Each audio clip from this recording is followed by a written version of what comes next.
This time it's 5 off-road tiddlers. Now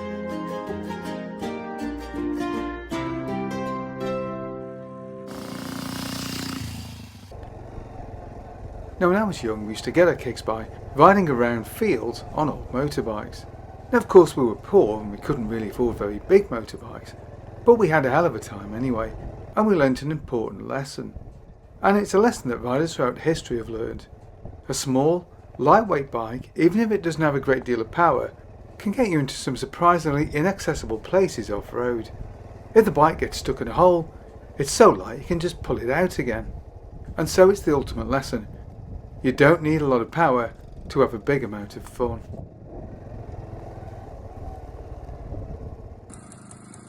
Kawasaki's AE125 was also available as an 80, just like its road-going AR cousin. However, in the UK the bike was only on sale between 1981 and 1983. This is ostensibly because, well, off-road machines of all sorts hadn't really caught on in the UK at that point. The Paris-Dakar had not reached its mythical status in the way that it had in other European countries. And so dual sport machines, things that would eventually lead to the monstrosities that we call adventure bikes today, hadn't really become a thing in Britain at that point. Consequently, this was one little bike that didn't find a great market in the UK. Outside the UK, however, the story was very different. The AE had a single-cylinder two-stroke engine which was air-cooled and of 49cc. Born stroke was 40 by 39.2, while the 79cc 80 had a born stroke of 49 by 41.6. Performance for the 50 was a modest 5.4 horsepower at 8,500 rpm, or a restricted 2.9 in the UK, with a much more useful 10.2 horsepower for the 80. The machine was handily light at just 65 kilos or 143 pounds, while on the demerit side the fuel tank had a capacity of just 6.5 litres. Overall, this was a machine which was small, compact and very accessible to all, just what the market needed. Moto Guzzi Stornello. The Stornello arrived in its original road-going form in 1960. Early touring models made just 6.8 horsepower at 7,200 rpm. However, 1962 would see the arrival of the sport model, which made a much more useful 10 horsepower. Moto Guzzi would make use of the machine in the international 6-day trial, and in 1965 they would introduce an ISDT replica into the range. And from 1966 there would be a US version available too. This would feature a revised version of the 125 engine. This had a bore stroke of 52 by 58, was a 4-stroke with overhead valves, and produced 12 horsepower, courtesy of a 9.8 to 1 compression ratio. There was a 4-speed transmission, and the bike weighed in at 203 pounds or 92 kilos claimed. Top speed was said to approach 70 miles an hour for the Roadster. 1968 would see the first Stornello to bear the Scrambler name. This machine was primarily aimed at the Italian market and was not as serious an off-road contender as the ISDT machine. This period would also see the introduction of the 160 model, with Guzzi increasing the bore of the 125 to 58mm to give 153cc. The 1970s would see a completely revised version of both machines, and these would feature completely new styling, as well as a totally revised engine with a 5-speed transmission and improved performance.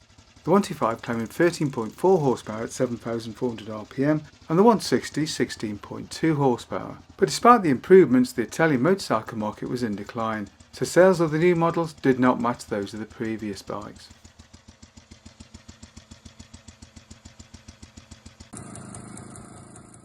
Yamaha DT175.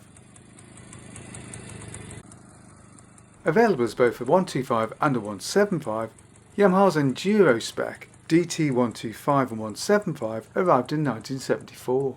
The engine was an air-cooled 2-stroke with reed valve induction, and were based on the earlier CT1 range of the late 60s. These earlier machines had run piston-ported engines. And that 175 version means that this is the biggest bike featured in the video today. The capacity was 171cc with a bore stroke of 66 by 50. Compression ratio was 6.8 to 1, and there was a 24mm Mikuni carburetor.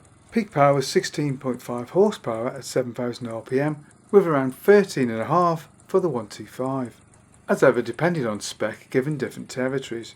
Transmission was 6-speed, and there were modestly sized drum brakes front and rear. Early versions would make use of twin rear shocks, this being replaced by a monoshock system from 1981 onwards. Seat height was a fairly high 845mm or 33.27 inches. This would compress down considerably, however, under the rider's weight. Like the other machines of the video, it was relatively light, weighing in at just 99 kilos or 218 pounds.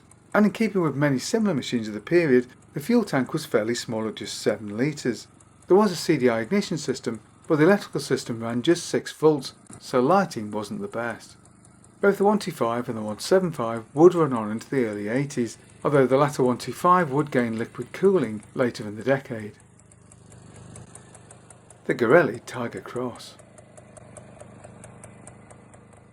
Garelli's Tiger Cross is the smallest machine featured in the video today, and is possibly the cutest too. Appropriately, Garelli was famous for its two-stroke engines, and in fact Alberto Garelli, the founder, had worked at Fiat but left because they weren't interested in the two-stroke concept. During the Great War he worked for various manufacturers in his native Italy before establishing his own company in 1919. The company's first offering being a 350cc two-stroke split single. After the Second World War, the country mostly concentrated on small production machines, and would set no less than 8 world records in the 50cc class in 1963. The Tiger Cross first arrived in the UK in 1972, fitted with pedals.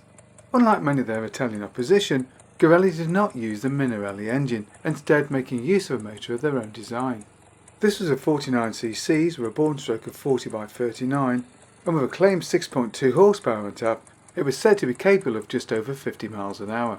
Not bad for a moped. The Honda CT. Way back in the 1960s, some US dealers began to modify the humble Honda Cub to make it more useful for off-road work. They'd realised that there was a market for a go-anywhere lightweight machine, and so fitted better forks and more off-road orientated tyres and mudguards. Now Honda, being Honda, weren't slow to realise the sales potential of such a machine and obviously developed their own. The machine would evolve from 50 to 90 and eventually 110ccs. Honda's horizontal engine isn't the most powerful in class after all, so cleverly Honda fitted a high and low range gearbox to the machine, greatly enhancing the machine's ability to hill climb. The first machine was based on the 50 and called the Trail 55. This was later replaced by the CT200, which wasn't 200ccs in fact, but actually used the 87cc all-iron overhead valve unit, before being replaced in '66 by the CT90 with its overhead cam aluminium head unit. The CT110 would arrive in 1980 and used a 105cc version of the motor, a machine fondly remembered as the Postie bikes in Australia. The latest version is the CT125. This is of course closely based on the 125 Cub.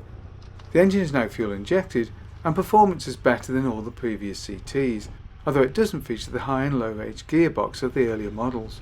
It is however more comfortable and has disc brakes all round, so it seems the ideal machine for the casual off-road leisure market. Whatever bikes are collections of bikes which I'd like to see us cover in a future video. Maybe get a bike we can use for a test drive. Either way, get in touch below. Hope you enjoyed this video. If you did, don't forget to like and subscribe, and of course thanks for watching.